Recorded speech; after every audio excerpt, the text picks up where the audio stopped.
Yesterday, I received a Facebook memories notification like I do every day, and unlike most days that just show memories packed with cannabis memes, this popped up. I took this picture in 2015 in Las Vegas at MJ BizCon.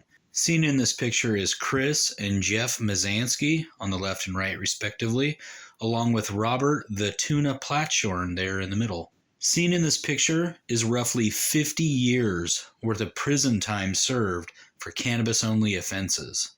At one point in time, Robert Platshorn, aka Bobby Tuna in the middle there, held the distinction of having served the longest prison sentence for a cannabis-only offense in United States history. He was in prison for nearly 30 years after being prosecuted for smuggling cannabis from Colombia to the United States in fishing boats. On the right in this picture is Jeff Mazansky, who served over 22 years of a lifetime prison sentence. You heard that right. The guy on the right was sentenced to life in prison in Missouri for a cannabis-only offense and was only released after a massive awareness effort by his son brought attention to the case. Jeff's son Chris is there on the left. I snapped this photo right after the Mazanskys met Bobby Tuna at the event. All of these dudes were in town to advocate for cannabis reform at MJ BizCon back then, and it was truly an honor to be a part of this moment 7 years ago. Seeing this image then led me to go through the Johnny Green archives, which is basically a handful of totes crammed full of cannabis stuff that I've obtained over the years. In one of the totes is one of my most prized possessions,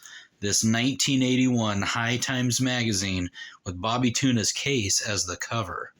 I always found it funny that when I got this from Bobby Tuna, it came in this Ziploc bag, because it may be the only time someone got a Ziploc bag from Bobby Tuna that didn't have Colombian weed in it. Pull it out here so we can get a better look.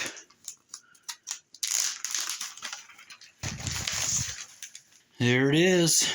Robert Platshorn's autograph, the legend himself.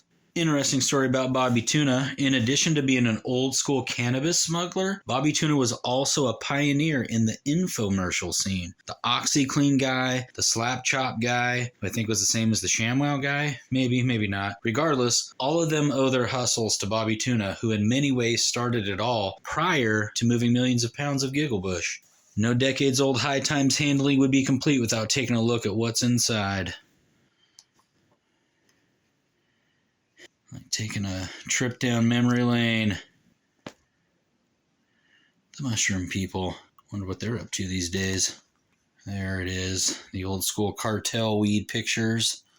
Why take your chances on the street? That's funny. A lot of mushroom advertisements. A lot of old crusty looking weed. Probably some pretty entertaining articles, including this one right here. Black Tuna, the gang that couldn't deal straight. Anyhow, thank you for taking a trip down memory lane with me, and I'll catch you next time on the Higher Things Club.